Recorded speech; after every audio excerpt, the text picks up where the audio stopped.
এই সংবাদটি নিয়ে আপনাদের সামনে দাঁড়াতে হবে, এটা আমরা কখনো ভাবিনি।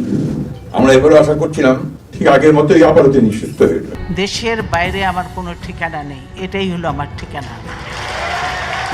বেগম খালেদা জিয়া বাংলাদেশের রাজনীতির ইতিহাসের এক অবিচ্ছেদ্য নাম। স্বৈরাচার বিরোধী আন্দোলনের এই নেত্রী এবং দেশের প্রথম নারী প্রধানমন্ত্রী হিসেবে তিনি রাষ্ট্র পরিচালনায় যে দৃঢ়তা দেখিয়েছেন তা আজও চর্চিত। দেশের প্রতি গভীর ভালোবাসার টানে উন্নত চিকিৎসার সুযোগ থাকা সত্ত্বেও বিদেশে পাড়ি জমাননি তিনি। কিন্তু আজ এই মাদার অফ ডেমোক্রেসিকে ঘিরে উত্তরের চেয়ে প্রশ্নই যেন বেশি। রাজনৈতিক বিশ্লেষকদের একাংশের মতে গত 28শে নভেম্বরই সম্ভবত তিনি না ফেরার দেশে চলে গেছেন। যেদিন প্রধান উপদেষ্টা, সেনাপ্রধান এবং জামায়াতের আমির সহ বিশিষ্ট ব্যক্তিরা তাকে এভারকেয়ার হাসপাতালে দেখতে গিয়েছিলেন, সেদিন থেকেই মিডিয়ার আড়ালে চলে যান বেগম জিয়া।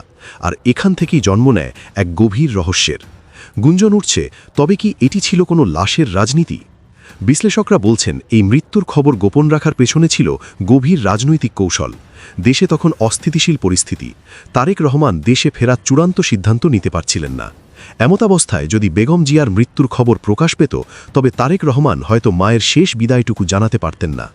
অন্যদিকে বিএনপির অনুপস্থিতিতে জামায়াতে ইসলামী একক রাজনৈতিক শক্তি হিসেবে আবির্ভূত হতো, যা গণতন্ত্রের পথে বড় বাধা হতে পারত। ধারণা করা হচ্ছে এই সংকট এড়াতেই তারেক রহমানের দেশে ফেরা পর্যন্ত মৃত্যুর খবরটি চাপা দেওয়া ছিল। শেষ পর্যন্ত ছেলে দেশে ফিরলেন, মায়ের জানাজায় শরিক হলেন এবং নিজের হাতে মাকে কবরে শায়িত করলেন। আজ একজন গৃহবধূ থেকে রাষ্ট্রনায়ক হয়ে ওঠা এই নারীর বিদায়ে বিশ্ব মিডিয়াও শোকাহত। তবে সাধারণ মানুষের মনে প্রশ্ন কিন্তু থেকেই যাচ্ছে, রাজনীতির এই মারপেচে একজন মায়ের মৃত্যুকে ঘিরে যে নাটকীয়তা হলো, তা কতটা মানবিক? বাংলার মাটি কার জন্য থাকবে?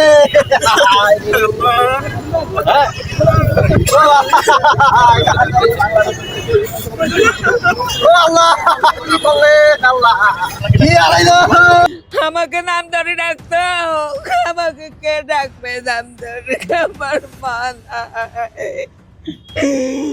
সবসময় বলতো তুমি এদিকে আসো, আমার নাম ধরে ডাকতো আমার মা।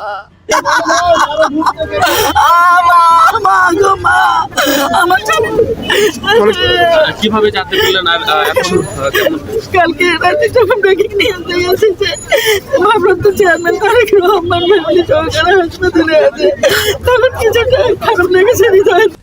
আমাকে বলতো, মনি তুমি এই কাজ করো, এই কাজ করো।